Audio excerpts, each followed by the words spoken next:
Today on Something You Should Know, sure, people cry when they're sad, but why do some people cry when they're happy?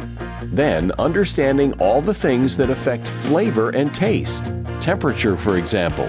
It's extremely complicated because temperature will affect the taste and the smell. You know this from ice cream. Melted ice cream will taste incredibly sweet, but if you eat it frozen, then it doesn't taste as sweet. Also, kids skip, but when was the last time you skipped? You should, and I'll tell you why. Then, understanding why we get angry. There are a lot of reasons. Sometimes it's about treatment and how we feel we should be treated. There's a lot of what other psychologists have referred to as shouldistic thinking, right? I should be treated this way. Other people should do this. That plays into whether or not we get angry. All this today on Something You Should Know. Something you should know. Fascinating intel, the world's top experts, and practical advice you can use in your life. Today, Something You Should Know with Mike Carruthers. Hey, welcome to Something You Should Know. Have you ever been so happy that you cried tears of joy? I suspect everybody has, but the whole idea of tears of joy never made sense to one Yale psychologist because, after all, you're supposed to cry when you're sad, not when you're happy. So she decided to look into this, and what she found was really interesting. It seems that people who cry when they're happy are so overwhelmed by the positive emotions that they're feeling, the crying helps to regulate those overpowering emotions. It helps people recover and come back to normal from those strong emotions.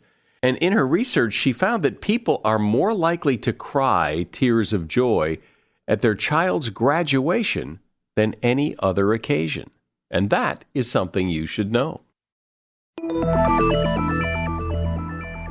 Not a day goes by that you don't taste food, and yet you probably don't think too much about it. But what makes a food taste good? You probably like some sweet foods, some salty foods, all kinds of foods. And then there are probably foods you don't like the taste of. And there are probably foods you didn't like before, but now you do. So why is that? Camilla Arndal Andersen is a food scientist in Denmark who studies people's sense of taste. And she has a TED Talk on the subject. She's here to help you better understand why you like some foods and not others. Hi, Camilla. So what is our sense of taste anyway? Yeah, so let's first get the definition right. When we sense food, we sense it with all our five senses. And these senses are the sight, so we see our food. It's also hearing, like for example, when you eat popcorn or crisps, you hear the food. You also smell it, you taste it, and then we have this weird sense called somatosensation, which covers touch, temperature, and pain. So when you say that you're tasting food, most people actually use that term incorrectly because they use it to cover both smell and taste. But these are actually two separate things. But they feel like all part of the same thing. They seem that way. That's it. Completely right. That's actually why we have a separate term called flavor. So the flavor covers the smell, the taste, and then the touch, temperature, these three senses, because they're so combined. Like when I experience an orange, I don't experience the taste of an orange. I experience an orange, and that's the smell, it's the taste, it's the juiciness. So you're absolutely right. They're very combined in our experience of the food. And our experience of food is so subjective. It seems to be so influenceable by so many other things. And you talk in your TED Talk about how you gave your husband 2 different cups of coffee. You told him they were 2 different kinds of coffee, and so he perceived them as very different.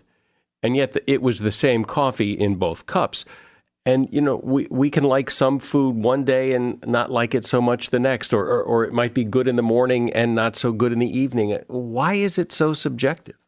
That's a good question. So when we taste food, we both have the physical sensation. This is sour, this is sweet, this is bitter, right? And then we have another thing, that's how we like it.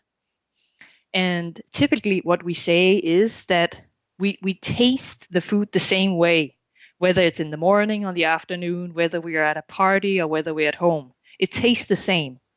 But the liking of this food might change dramatically depending on what your past experiences are with this food or where you're located.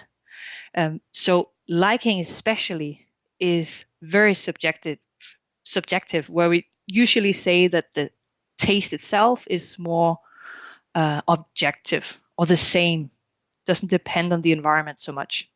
But when again, the example in your talk about your husband tasting the same coffee twice and perceiving it very differently, what's going on there? Yeah. So although I'm saying that things should taste the same no matter if it's in the morning or if it's in the afternoon, when we put food in our mouths, it is it is first registered via our receptors. This information is sent to our brain. Our brain processes this information heavily. And then we experience just a very condensed part of this information. So when we experience food, we don't experience it one-to-one. It's not physical stimuli that are converted one-to-one to our conscious experience. There's a lot of processing in between. And in all of this processing, there are factors such as the environment, past experiences, biases that affect how we actually consciously experience the food. And my husband, he obviously had a bias. He thought that I was serving him two different coffees. So his brain started interpreting these sensory signals. Although they were the same, it put this pattern on top, this bias that they must be different. So now I'm going to serve my husband two different conscious experiences of this coffee.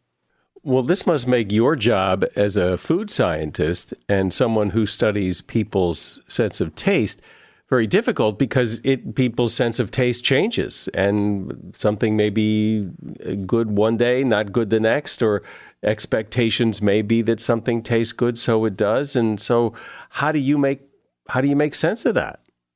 It's extremely difficult. So what we do in the food industry, if we want to make food more delicious, well, we take a food item and then we make different variants of it, and then we serve it to people and we ask them, what do they prefer? What do they like most?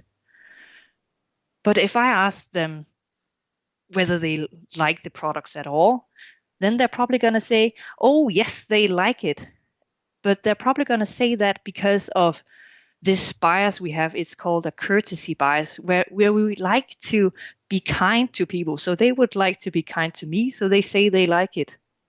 It's actually very similar to when you visit the mother-in-law and she makes food and maybe it's slightly burnt, but you're not going to say it's burnt. You're going to say it tastes delicious. It's this courtesy bias, and it's built in us. And it's actually a problem when I want to optimize my food to make it taste better, because people are going to say it tastes good. Also, if I want to see, do participants, do they like if a product is organic or not? Then they might be inclined to say that they prefer the product that's organic. But when it comes to it, when they actually go to the supermarket and buy the product, maybe they're not going to behave as what they told me they would. We've seen this in several studies. We've seen that up to 80% of new food market launches, they fail. And that's although we have asked people, what do they like? What do they prefer? But it seems as though people, maybe they're not lying, but maybe they're lying to themselves. So yeah, it's a huge problem. Is there a sense as to why it is that some people love a certain food and other people hate it? Can you just chalk it up to that's just preference? I mean, for example, some people, like, I love beets. I love to eat beets, but a lot of people really hate beets, and I can't understand that. They taste great. But why is that? Is it conditioning? Is it expectation? Is it just because their parents hated beets and now they hate beets? What is it? Yeah. So when I said before that it is assumed that we all taste the same, there are studies that say that we don't taste exactly the same. There are some people that are more susceptible to bitter compounds, for example. They simply have receptors that can detect certain bitter compounds better, which means that if a beet is more bitter, which it is, it's bitter, then these people would experience this beet as more bitter. And bitterness is usually a taste that we need to learn it. Like we don't like beer the first time we have beer because beer is bitter, but once we've tried it a few times, we learn to like it. But it could also be, as you say, it could also be that your conditions, maybe your grandmother made a nice dish with it. It could be a lot of reasons. We're talking about taste and flavor and why you may like some foods that I don't, and I may like some foods that you don't. My guest is Camilla Arndal Andersen. She is a food scientist in Denmark. So, Camilla, another thing that I find interesting, too, when you eat or drink certain things is the temperature. Like when you drink like a glass of wine, and if it's really cold, you kind of taste the cold and you don't taste the wine because it's so cold. Whereas if it was a little warmer, you would taste the wine and you wouldn't notice the cold so much. Yep, temperature, it's extremely complicated how we sense food because temperature will affect the taste and the smell. Higher. So, for example, you know this from ice cream. Melted ice cream will taste incredibly sweet. But if you eat it frozen, then it doesn't taste as sweet. So temperature modifies the sweetness, for example. So that's the taste. But temperature also modifies the smell. And I think when you say you taste red wine, I think most of it is actually smell.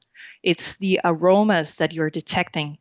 And this is a tricky part. I think that's why most people, they confuse smell and taste. It's because this smell, we actually smell also via our mouth. It's not just via our nose from the outside. So just a super neat trick to figure out whether you're tasting the wine or whether the effect is a smell. Then take the wine in your mouth, or maybe actually stop, have the wine in the glass, then pinch your nose real tight and take a sip. Take a sip, and while you're pinching your nose, it might be a bit difficult. It's possible. Trust me. And then you'll feel the taste, and just the taste. And then let it set for a while. Then remove your fingers, take a deep breath, and now you'll get the aroma from the wine. So that's a really neat way to figure out what is the aroma I'm sensing from the wine, what is the taste I'm sensing from the wine. It also seems that expectation plays a big role in this, that at least my experience. And here's a quick story. I went to a winery. It was an apple winery. And they had all the glasses out. Oh, taste this, and this is really good, and oh, smell, and you'll sense the thing. And it was this big, production. It was a big presentation, and by the end of it, you're thinking, yeah, this is pretty good. And then I bought a bottle of it, and I took it home, and it was horrible. And it was the same thing I was drinking, but I was kind of caught up in the show, and but objectively, this stuff was terrible. Yep. I also think that's why so much money is spent on marketing. I once heard of a study that said that one could measure that people actually preferred Pepsi, but they kept on buying Coca-Cola anyways. That the marketing can do a lot. It can, because we don't really think about the taste. We don't close our eyes and do a test like what I did on my husband, but maybe you should.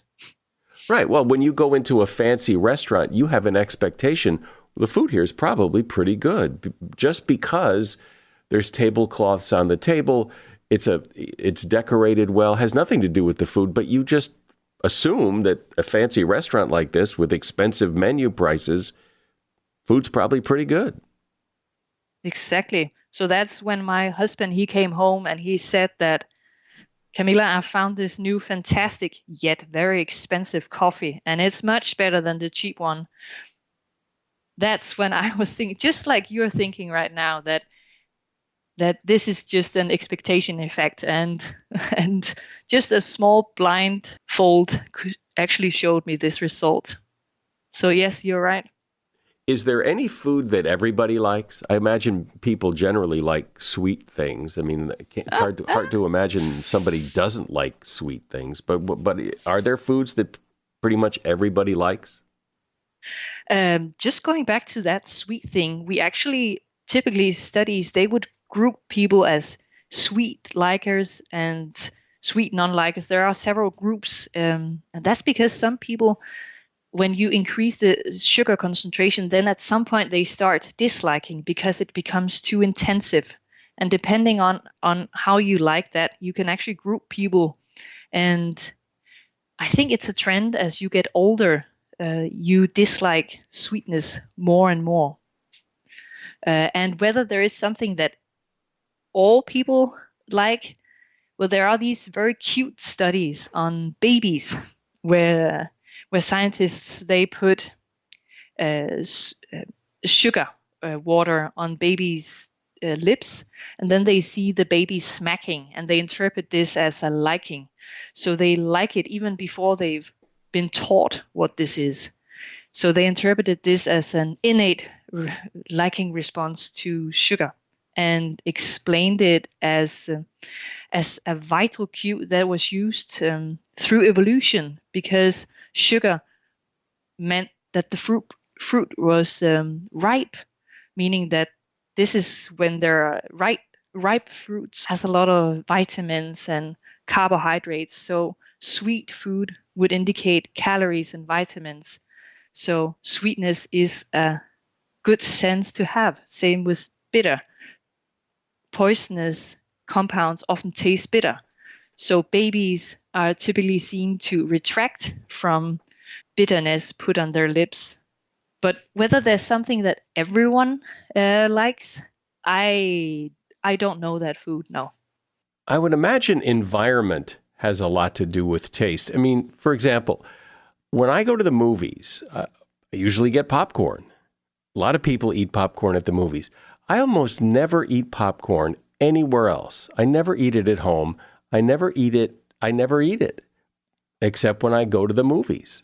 Is that yes? So the environment has a lot of cues, and we read these cues. Sometimes it's conscious, sometimes it's subconscious. And for example, it's bakeries.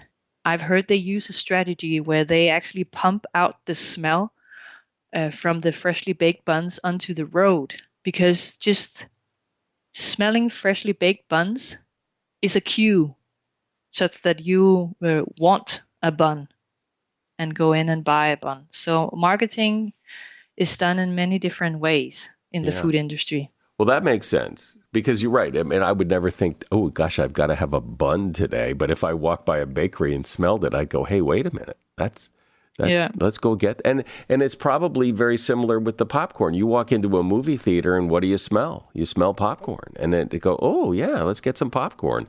But I don't smell popcorn in my house, and, walking around. So then I never think of it. And yet when I eat it at the movie theater, I really like it. But then that's it.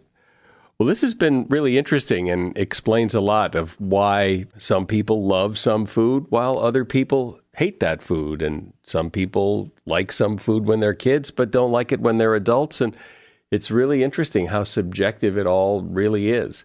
Camilla Arndal Andersen has been my guest. She's a food scientist in Denmark, and she has a TED Talk on this subject. There's a link to that in the show notes. When was the last time you got mad? Probably not that long ago, because, people get mad. It's human. Why do we get mad? Is there value in it? Some people get mad and their anger gets them in trouble. Other people are able to use their anger constructively. So let's get really clear and specific about why you get mad and what you should do with that anger with my guest, Ryan Martin. Ryan is a professor of psychology and associate dean at the University of Wisconsin at Green Bay, and he teaches courses on mental illness, emotion, anger, and violence. Hi, Professor. Welcome.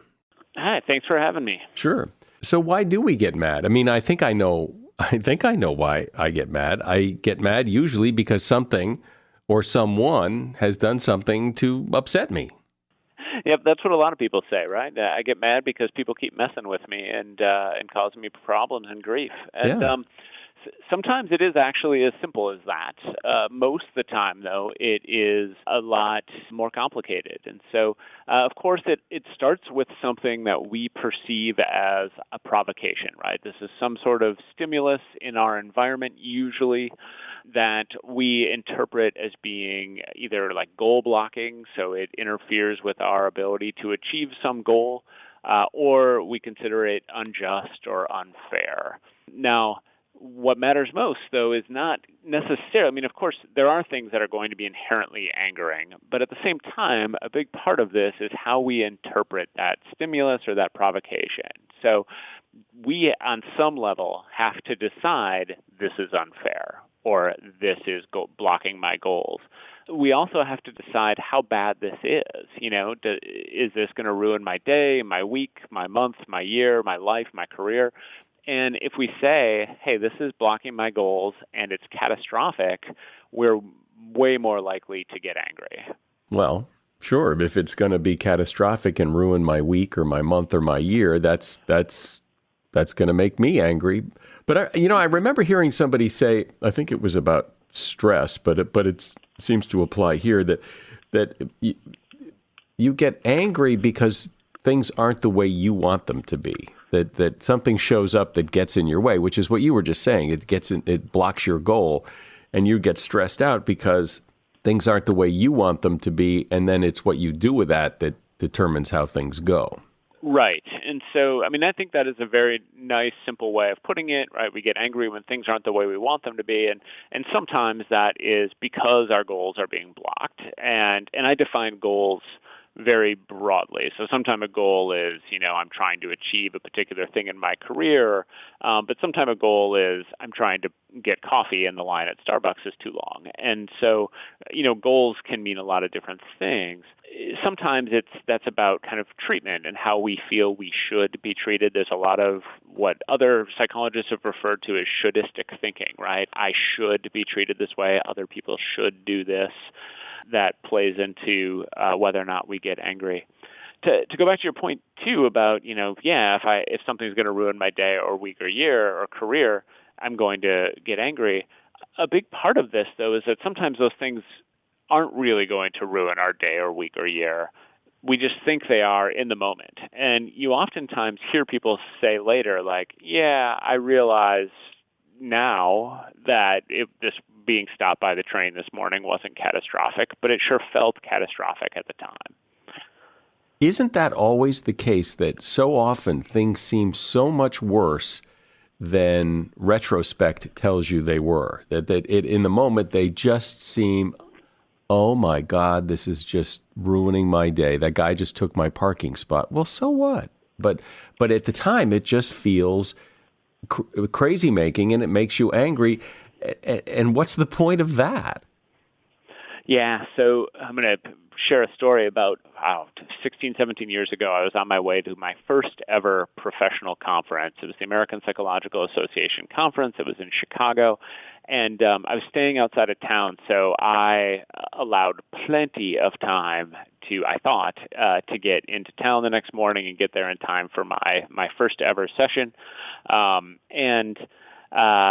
Massive torrential rains occurred it ended up taking me a drive that would normally take between 45 minutes and an hour ended up taking about an hour and a half, making me a good 20 minutes late for my session. And I spent the first part of that time just fuming in my car and just saying, wow, this is the worst thing that's ever happened. It's going to destroy my career, and I was thinking about how mad my advisor would be at me for being late, and he wasn't even going to be there, by the way. But all of these things, and then finally at one point stopped and really sort of asked myself the questions that I encourage lots of people to ask themselves, and that's, how bad is this really? What is the real outcome here? And, kind of establish, well, it's embarrassing. Nobody wants to be late for things, and that is definitely true. But were people going to understand, given the weather? Yeah, I think they would. How many people was my advisor even going to find out? I mean, he would because I told him, but it's not as though this was going to somehow get back to him in some sort of way.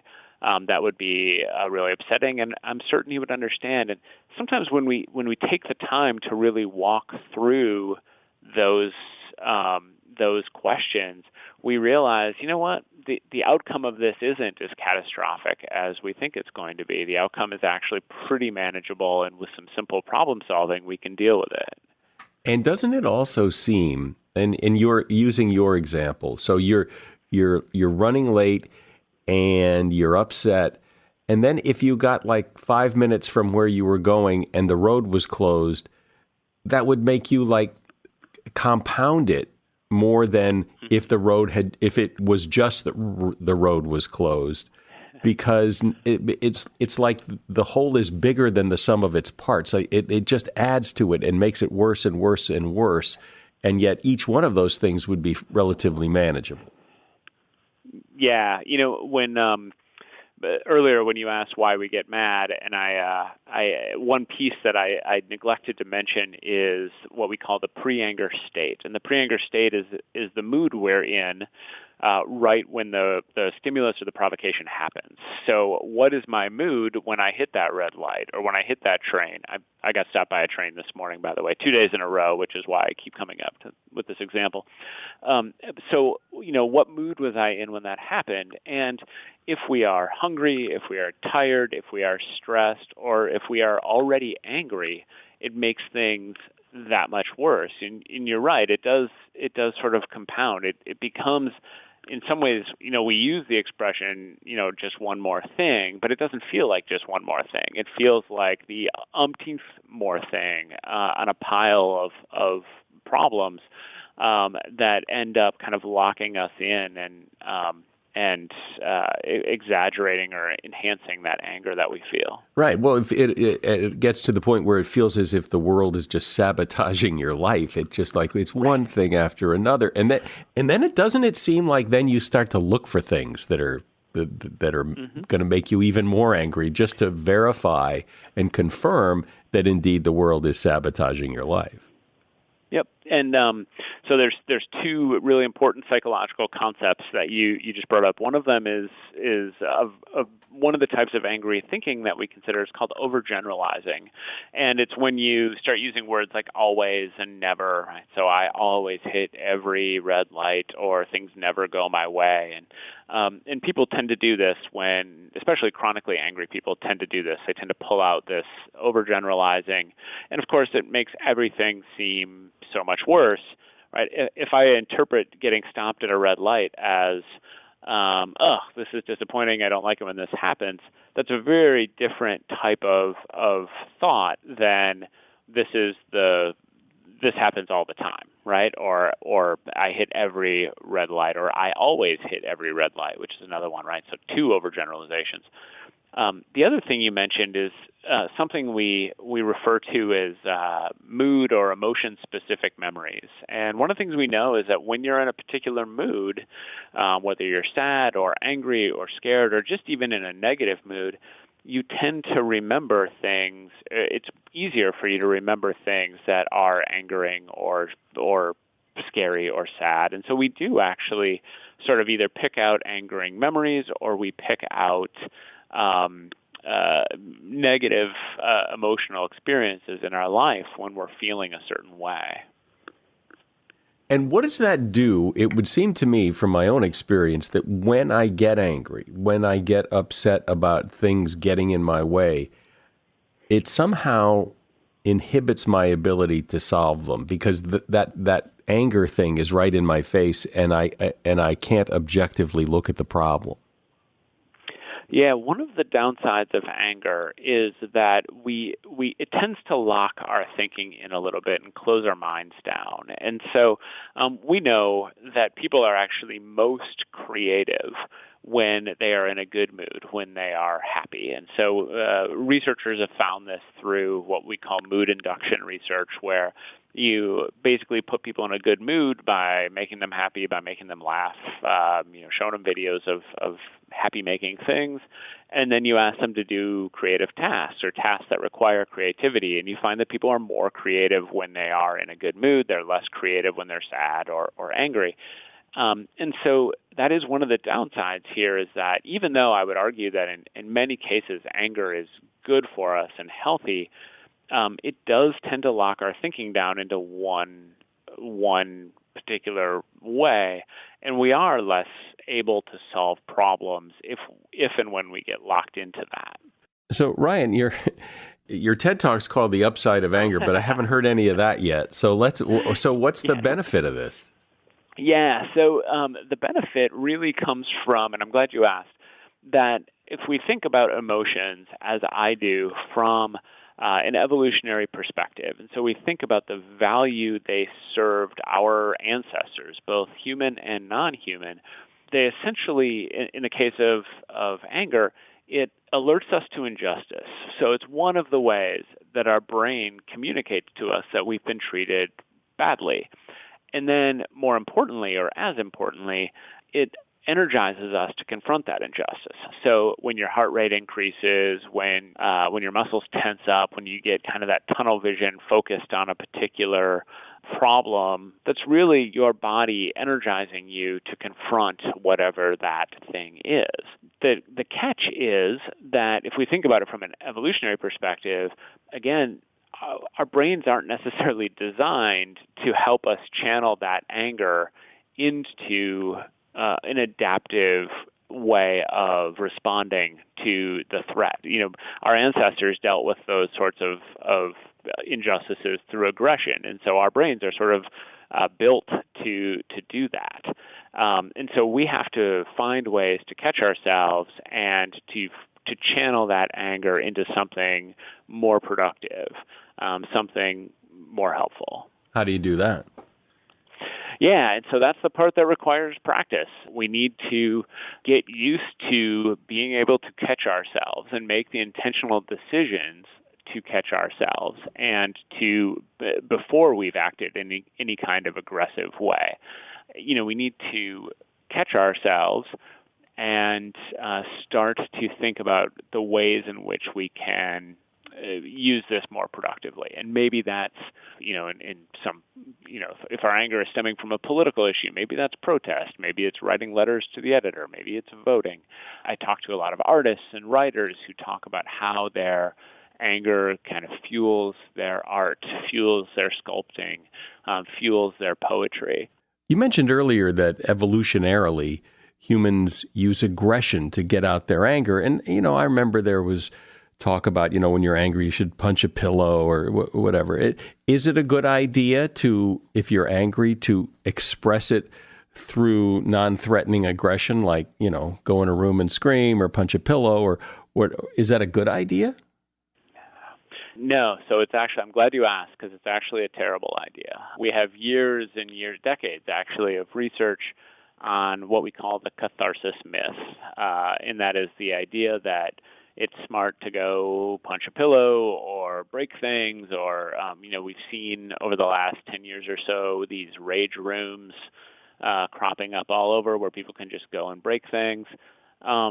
Ultimately, it goes back to that practice makes permanent thing that I mentioned before, that those places and that behavior, it just means that you're more likely to act in that aggressive way when you are angered. And so it doesn't ultimately get get your anger out or get your aggression out. It kind of leaves it at the surface and teaches you that the best way to deal with it is through violence. And so we pretty actively discourage people from doing that. Sure seems like it would help sometimes. Yeah, I mean, I think that's the interesting thing about it is that people tell me, but it feels good, right? And that's probably true. It does feel good to break things when you're aggressive, but as we know from a host of other sorts of phenomena, just because something feels good doesn't mean it's actually good for you. But I know for myself, if I'm angry, or maybe it's just if I'm stressed, but stress and anger seem to walk hand in hand here and maybe cut from the same mold. But if I'm angry and upset about something, and let's say I go to the gym and lift weights, I feel better. I feel less stressed. I feel less angry. So it seems that aggression works. So this is one interesting caveat is that we do find that exercise when you're not angry, of course, is good for you and is a stress reliever. Exercise when you're angry tends to kind of have a similar impact as some of that catharsis that I was talking about. That it ends up being another form of catharsis. This is one of those findings that was actually surprising to me. I always assumed that exercise when you're angry was great for you, and that's a good thing to do. But it tends to have that same sort of outcome as catharsis, where you're kind of breaking things and things like that. Part of it's just that in some ways, it's funny because if you think about it in terms of fear, you would never assume that when you're really, really scared of something, that the smart thing to do is to go for a run. You would, or at least I would think that wouldn't be a healthy response. The same thing ends up being true of anger. What you want to do is try and relax, try and take deep breaths to decrease that already present elevation of heart rate and muscle tension and things like that. Well, that's interesting because that doesn't feel right to me, what you just said. But maybe it's also when you're angry and upset and you go to the gym or you go anywhere else, you get distracted and you get some distance on your problem and maybe you get less angry. But anyway, what's the big takeaway here, do you think?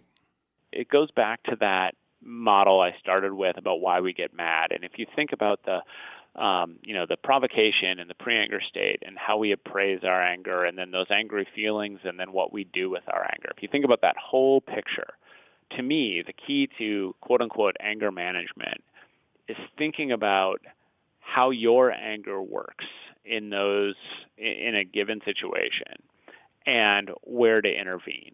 So if I know that I tend to get that a provocation for me is driving and that I get really stressed out when I'm, running late and, getting stuck in traffic, well, then I can make some very easy changes to my life that helps me minimize how often I experience that provocation, right? I just always count on more time, or I don't let myself get low on gas. That's another big one for me. I get stressed out when I feel like I might run out of gas or something.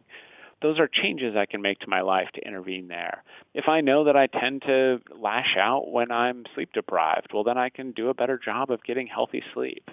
If I know that I tend to catastrophize, well, then I can work on that in the moment and start thinking about the actual impact of this particular provocation on me and what the consequences are going to be. If I know that I tend to behave in a particular way that's problematic, well, I can start to direct my anger into more positive approaches and more positive outcomes.